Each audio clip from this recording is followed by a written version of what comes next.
apakah liposuction itu jadi satu pilihan terbaik untuk membentuk berat badan?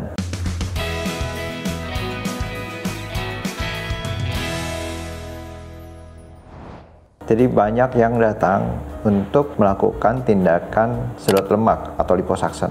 Jadi macam-macam, bentuk badannya sudah bagus, ingin sedot lemak, mengecilkan bagian-bagian yang menurut dia kurang kecil. Ada lagi yang memang overweight untuk menurunkan berat badan. Ada lagi yang memang rajin sedot lemak hampir setahun sekali.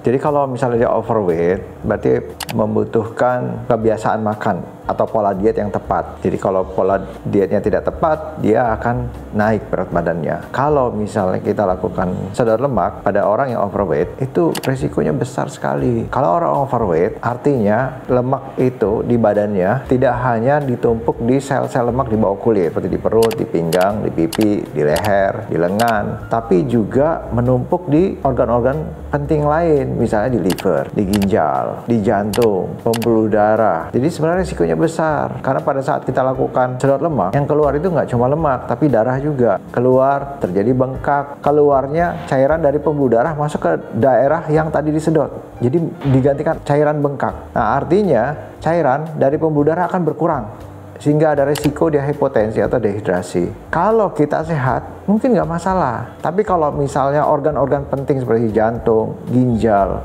liver kita bermasalah, masalah besar. Tensinya jadi rendah, kehilangan kesadaran. Ada orang yang overweight, ingin melakukan sedot lemak, kalau saya sarankan, benarkan dulu dietnya. Dietnya udah benar, tandanya apa? Sudah menurun berat badannya. Penurunan 5 kilo, 10 kilo dalam waktu 3 bulan ini, menurun terus 5 kilo, 10 kilo. Artinya pola makannya udah benar. Tetapi juga kalau setelah sedot lemak, pola makan atau pola diet belum dapat yang benar, akan naik lagi. Misalnya perut sudah disedot, akan mengisi lagi ke situ di sel-sel yang tersisa. Contohnya ada 1000 sel di perut kita, sebagian kita sudah sedot 500 sel. Tinggal 500 tadi, dia akan mengisi ke 500 tadi. Akibatnya apa? Tidak akan banyak bisa terisi. Dia akan mencari tempat lain, sel yang lain yang masih bisa diisi, misalnya di paha, di lengan. Jadi berat badan bisa tetap meningkat, tapi yang membesar mungkin daerah-daerah lain di luar yang disedot tadi. Nah, problemnya kalau daerah-daerah lain, sel-sel yang lain tidak mau menerima lemak lagi, yang kita sebut insulin resisten, dia akan mengisi ke tempat yang lain. Mungkin perut Anda tidak akan membesar, tapi masalahnya di jantung, di ginjal, di liver.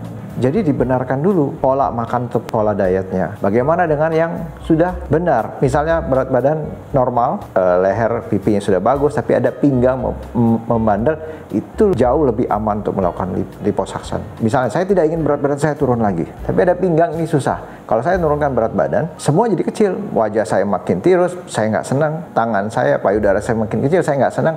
Saya problemnya di pinggang aja atau di paha samping. Itu akan lebih aman untuk melakukan tindakan sedot lemak atau liposuction. Syaratnya tadi tetap berat badan harus stabil, jangan lagi naik-naiknya. Apakah sedot lemak bisa menurunkan berat badan? Tidak bisa. Sedot lemak tidak akan menurunkan berat badan Anda, tapi mungkin setelah Anda sedot lemak, ada beberapa pasien seperti itu. Setelah melakukan sedot lemak, jadi semangat nge-gym, pola dietnya lebih baik, sehingga berat badannya turun. Jadi turun berat badan bukan karena sedot lemak.